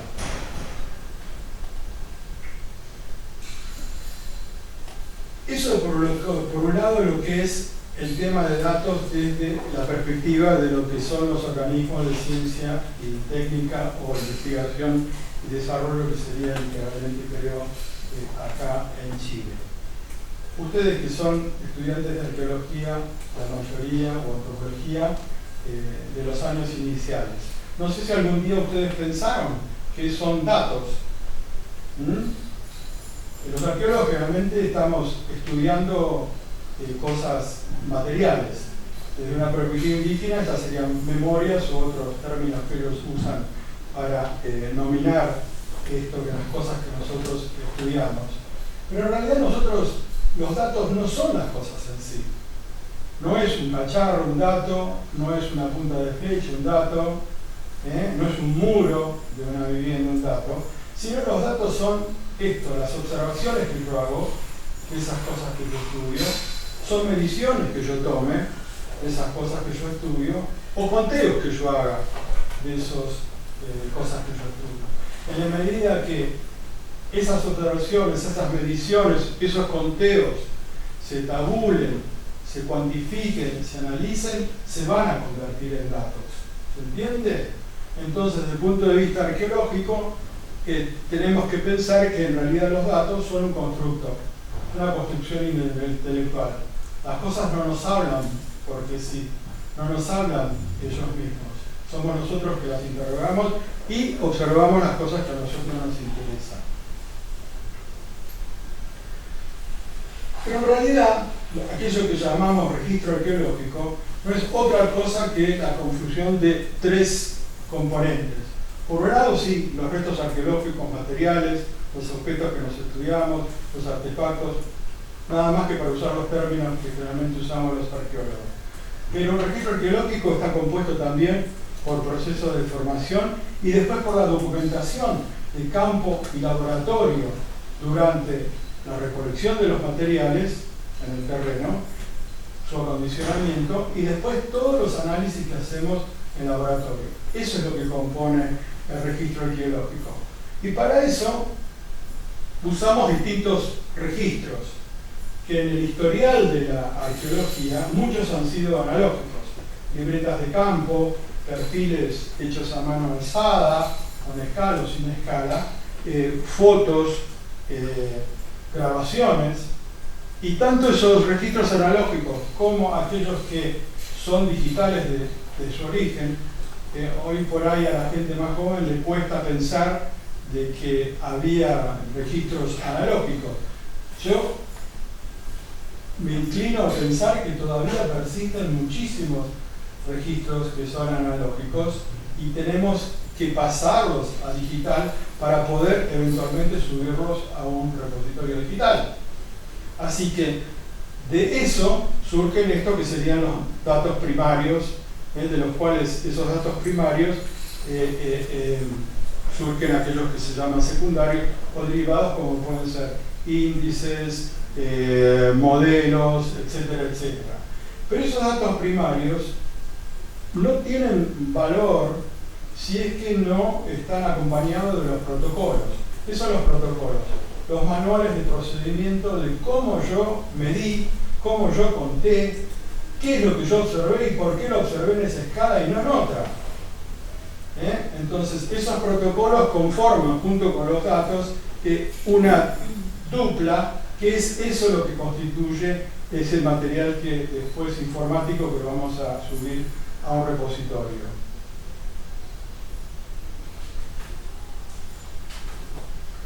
Ahora bien, esto es qué son los datos para los arqueólogos, pero ¿qué son los datos en los sistemas de conocimiento indígena? Y esto dicho, no solamente, no lo estoy diciendo yo, sino para eso recurro de alguna forma a la palabra de referentes indígenas, que a diferencia de los que nosotros estuvimos trabajando en Santa Cruz, salvo algunas excepciones de que son educadores, me voy a apoyar en referentes indígenas que son académicos, que están instalados en la academia, tienen cargos docentes o de investigación y que escriben en forma muy productiva sobre estos temas nuevos, que son los dos: sistemas de conocimiento indígena y el tema de soberanía de datos indígenas. Por un lado, datos acerca de sus territorios y de otros seres que no son humanos, como puede ser la tierra, el agua, plantas y animales, que desde una perspectiva occidental, blanca, o como ustedes lo quieran llamar, o científica o académica, llamaríamos recursos. Para ellos no son recursos, para ellos es la tierra, pero la tierra es un territorio. Y las aguas, las plantas, los animales, un río, es un ser vivo. Y en algunos casos los animales pueden ser personas. Entonces, digamos, ahí estamos trabajando con una lógica totalmente distinta a la lógica científica, académica, con la que la mayoría de los arqueólogos estamos trabajando. Por otro lado, datos de los individuos, que puede ser información sobre su parentesco, sobre su estado de salud, sobre situaciones legales en las cuales se encuentran, o información sobre sus pueblos y comunidades, que pueden ser sobre sus saberes, prácticas, tradiciones o historia oral. El tema que estos datos, que serían datos indígenas, no todos están en posesión de las comunidades indígenas. Muchos de estos datos están en posesión del Estado, muchos datos de estos están en posesión de empresas, muchos de estos datos están en posesión de agentes privados, y obviamente ellos conservan sus saberes, sus tradiciones, sus prácticas, pero no pueden acceder a todo el material. Piensen ustedes en archivos históricos de fotos, de gente que ha guardado correspondencia, entrevistas, etcétera, etcétera, y ellos no acceden fácilmente a eso. O sea, son datos indígenas porque se refieren a su historia, pero ellos no tienen acceso a eso. Esta categorización de lo que son los datos indígenas, yo les traje de un webinar que escuché que está muy bueno, que fue, y se los recomiendo, organizado por la CEPAL de Chile, y es un docente de la Universidad de México, en la cual plantea, digamos, estos tipos de lo que serían los datos indígenas. Y desde los indígenas mismos han salido otros principios de lo que serían buenas prácticas, complementarios de los principios FAIR, los principios justos, o de los principios TRUST, que es confianza, ¿no? TRUST en inglés. Y estos surgen de una organización muy importante actualmente, que es GIDA, que es la Alianza Global de Datos Indígenas, que reúne en este momento a referentes indígenas que son académicos, la gran mayoría, y de países donde el tema indígena ha tenido muchísimo desarrollo, que es Estados Unidos, Canadá, Nueva Zelanda, Australia, y ahora recientemente se incorporó México. Estos, en realidad, principios que complementan los que ya vimos, son principios en los cuales lo que están planteando es cuál es el destinatario último de estos datos. En inglés se llaman CARE, C-A-R-E, que quiere decir cuidado. Cuidado en el sentido de atención, como una ética de cuidados, que es algo que creo que mencionó María José en lo que ella dijo. En los cuales la idea es no solamente basarnos en lo que son los principios éticos de los pueblos indígenas mismos, sino recuperar el control de los datos. Y eso de recuperar el control implica de alguna forma un paso previo a tener gobernanza sobre los datos. Y una vez que está establecida la gobernanza, recién ahí van a poder tener una soberanía, con total dominio sobre esos datos. Esto que mencioné acá también lo pueden escuchar en el link de YouTube. Eso está disponible de forma libre y también se lo recomiendo. Está en español, así que es súper amigable para cualquiera. Y acá comparamos los tres. Estos son el mandato de lo que serían las buenas prácticas en lo que es ciencia abierta, datos abiertos. Por un lado, los principios FAIR, en los cuales el acento está puesto en los datos en sí, que sean localizables, que sean interoperables, que sean accesibles, que sean reutilizables. O sea, es el dato y el flujo. Trust es la confiabilidad de los repositorios. Pero los principios CARE, planteados por las comunidades indígenas, lo ven la cosa desde otro ángulo. Lo ven desde el beneficio que puedan obtener las personas, porque son los últimos destinatarios, y que ese beneficio no sea un beneficio individual. Yo bajar los datos de un colega, sino yo como comunidad indígena, como colectivo, bajar los datos que a mí me interesan y que hacen a mi historia. ¿Se entiende? Relacionado con esto, y algo que María José en el fondo ya comentó, es que cuando trabajamos con el tema indígena, siempre estamos de alguna forma con una advertencia de que no vulnerar y no meternos en estas tres tipos de situaciones, que son, ¿por qué? Porque los mismos referentes indígenas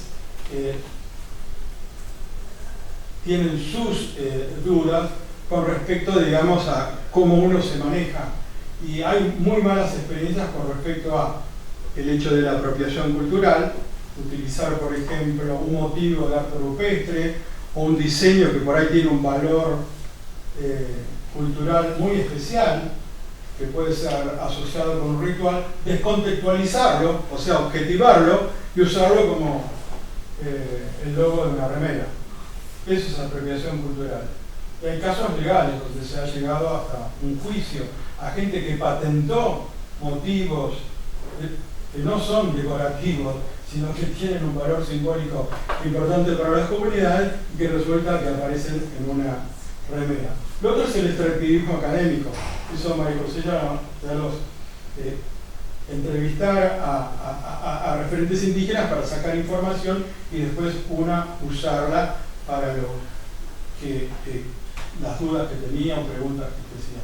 Y el otro es el colonialismo en investigación, que sería ya el último paso en el cual se saca información y esa es totalmente descontextualizada y reelaborada por gente que no es indígena y que encima, en algunos casos, saca un beneficio económico, como es el caso de narrativas, ¿no? En Patagonia hay casos emblemáticos, o sea, gente que entrevistó a referentes indígenas, recogió narrativas con respecto, por ejemplo, al origen del universo, al origen de ciertos personajes que forman parte de su cosmovisión, y después de esas narrativas, que obviamente se las hizo a 4 o 5 referentes distintos, y cada narrativa era distinta, las homogeneiza, hace un solo relato, se olvida de las variantes, y la publica como un libro que después termina comercializando. Y a los referentes que les contaron esas narrativas, que tuvieron la confianza de transmitirlo eso, ni me acuerdo. Nos quedan 5 minutos. ¿Cuánto me queda? 5. Esto plantea entonces el tema Si vamos al vocabulario, aquello que para nosotros son restos arqueológicos, artefactos, objetos, desde una perspectiva son totalmente otra cosa. Son expresiones culturales, son pertenencias, son, como le dijo María José, memorias. Y todo pasa entonces de cómo poder transitar y cómo como arqueólogos, como académicos, podemos colaborar a pasar de esa dependencia de datos a la soberanía de datos. Existe una brecha digital, que es el tema de los factores tecnológicos y las habilidades que cada persona puede tener. Y nosotros podemos actuar de facilitadores, como nos pasó a nosotros con la experiencia en el centro de interpretación, donde todo el material que sirvió para construir ese guión está en formato digital, está en soporte digital. Entonces se allanó un campo, se grabó audios, las fotos se digitalizaron, etcétera, etcétera. Y lo otro es desde ponernos en otra perspectiva y ver cómo las mismas comunidades indígenas organizan su conocimiento. Y generalmente utilizan este formato de círculos concéntricos en forma de anillos, en los cuales la base es lo que está en el centro, la autodeterminación. Ahí parte todo. Este es un trabajo re interesante, muy bueno, es un libro que yo les recomiendo, lo podemos poner ahí en el Google Drive, y es de una referente maorí que está radicada en Estados Unidos, si mal no recuerdo, y donde desarrolló esto que es muy interesante, que son los 24 senderos que las comunidades indígenas tendrían que recorrer para poder recuperar la soberanía de sus datos y de sus saberes que andan en archivos, en instituciones administrativas, etcétera, etcétera. Si ustedes eligen cualquier color porque les llama la atención, van a ver que de alguna forma cada una de esas ventanitas les da una llave para poder explorar un camino o seguir un camino para poder recuperar esa información. Y ya voy terminando. Pero esta soberanía de datos, en realidad, no se apoya solamente en estos caminos que vimos. Este libro, les digo, se escribió en el 2008 y tuvo una revisión en el 2012. O sea, son 4 años y sí que es importante como hito, como jalón en lo que es la concientización de... Está editado por LOM en castellano. ¿Perdón? Está editado por LOM Sí. en castellano. Y muy recientemente, hace un año atrás, la gente que integra GIDA, esta alianza indígena, de datos indígenas de escala global, se sentaron y escribieron este artículo donde esos caminos de alguna forma se asientan en derechos indígenas, que es un poco lo que María José dijo. Para recorrer ese camino inverso y poder colaborar con la recuperación, con el retorno de información que está desperdigada en distintos tipos de archivos, organismos o instituciones, es fundamental el reconocimiento de derechos indígenas. Y cada uno de esos cuadritos son derechos los cuales los indígenas reclaman a usar sus datos, poseerlos, al obtener consentimiento, a rechazar, decir que no quiero contar esto que me están preguntando, yo quiero el que tengo gobernanza, yo quiero definir el concepto, no quiero que me lo defina un académico, yo quiero tener privacidad de esto, lo que es derechos de exclusión, lo que es consentimiento, lo que es confidencialidad, derecho a saber de dónde viene, el derecho a la atribución, a que se reconozca la autoría y no la apropiación cultural despojada de quién es el que hizo eso, quién narró eso, etcétera, etcétera. Y obtener, por supuesto, beneficio, incluso económico, y no que lo obtenga un tercero, y lo único que hizo fue apropiación cultural. Y esto es lo último de lo último. Esto es, como ustedes lo ven, es re complejo. Es muy nuevo, no tiene nada más que meses de vida, y también está hecho por la misma gente de GIDA, que integra GIDA, y es cómo se arma un modelo de ciencia relacional desde una perspectiva indígena. Esto es re interesante, podríamos dedicarle una charla, se lo regalo a mi colega Gallardo para que lo utilice en uno de sus cursos, porque cada una de esas palabras que están ahí merece un análisis. Y en el artículo está. Pero fíjense esto, los principios fundantes, que es lo que llaman ellos el núcleo de valores relacionales, son principios éticos: respeto, integridad, reciprocidad y humildad. Y cada uno está explicado. Después, ¿qué es lo que pasa en el resto? Ustedes lo ven, es re complejo, vale analizarlo, vale leerlo, pero estos son principios éticos que son fundamentales a tener en cuenta y que uno, como científico, también tendría que aprender a respetar. Por eso, cuando nosotros nos planteamos cómo hacer una investigación, cuando nos centramos en la materialidad del pasado, de pueblos originarios, pero la estamos haciendo del presente, tal cual como dijo Pancho hace un ratito. La única forma para mí es conectar el pasado con el presente. Una, porque hacemos arqueología desde el presente. Y otro, porque hoy en día hay comunidades indígenas que pueden conectarse con esa materialidad que nosotros estudiamos del pasado. Lo otro es cómo deberíamos nosotros posicionarnos como investigadores, como académicos, que no somos indígenas. Ese es el otro. Podríamos serlo, pero en este caso no lo somos. Algo María José lo dijo, desde la reflexibilidad, o sea, pensar nosotros en las categorías que nosotros utilizamos para analizar, para estudiar, para interpretar esos materiales, y cómo existen otras categorías por otras personas que no son necesariamente arqueólogos o son indígenas. Y por último, cómo actuar en estos casos en clave colaborativa, que María José ya lo dio. Los principios fundantes en cómo puedo colaborar. Y bueno, ahí hay dos conceptos básicos, y ahí con esto ya casi termino. Uno, establecer un diálogo, que es fundamental. Y en ese diálogo no es yo hablo, él habla, no, es escuchar. Para mí es escuchar. Escuchar y a veces preguntar, pero más que todo las preguntas para instalar algo que no que uno quiera saber para recoger un dato que no tiene, sino más que todo para activar la memoria. Y lo otro es reciprocidad. establecer un vínculo de reciprocidad es fundamental porque eso permite establecer confianza. Y muchas veces nos lo han dicho.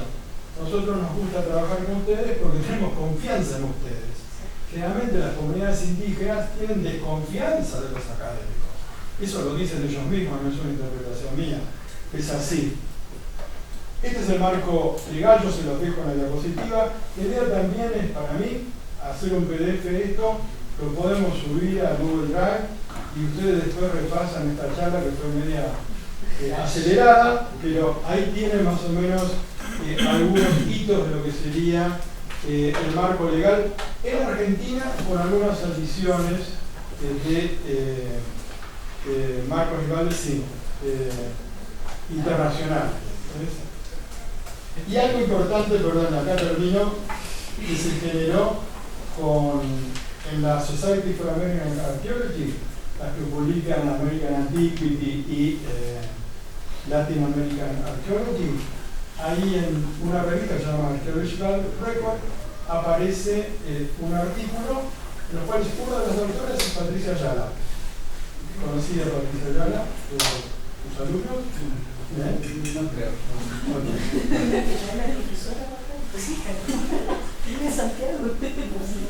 Y en esa publicación, que reúne a varios autores que forman parte de lo que se llama una task force decolonial, es un grupo de trabajo de la Society for Archaeology que está tratando de que los arqueólogos americanos, incluidos los latinoamericanos, trabajen desde una perspectiva decolonial, decolonizar la arqueología, apoyan la declaratoria de derechos indígenas de las Naciones Unidas del 2007, lo cual es un evento totalmente novedoso, que si bien las declaraciones de las Naciones Unidas no son vinculantes, no crean una obligación al Estado chileno, ni al argentino, ni al boliviano, sí establecen un precedente, que después cada país lo puede resolver sacando una ley específica. Pero digamos, me parece muy importante, cuando leí ese artículo y vi el nombre de Patricia, dije, pucha, acá está pasando algo. Y esto nace desde la academia. Y lo fundamental en todo esto es el tema de la consulta, que es lo que María José mencionó. Simplemente, ¿por qué? Porque existe un marco legal que obliga a que cuando se inicia o se realiza un trabajo que de alguna forma convoca intereses de los pueblos indígenas, el Estado está obligado a hacer una consulta, y que esa consulta sea previa, libre e informada. Y con esto termino. Los dejo con esta última diapositiva, porque creo que a través de lo que podamos nosotros contribuir como arqueólogos, contribuyendo a esto de reconocer la atribución, facilitar la gobernanza, abrir la puerta al retorno digital y poder establecer lo que yo llamaría una curaduría colaborativa, en el sentido de desarrollar espacios que sean virtuales, reflexivos, poder contribuir a que las comunidades indígenas puedan recuperar algo del control de esa información que está en lugares que no son de fácil acceso y poder tener gobernanza sobre su historia, sobre su cultura y sobre sus saberes. Bueno, con esto termino. Ahí les dejo la bibliografía. Y muchísimas gracias.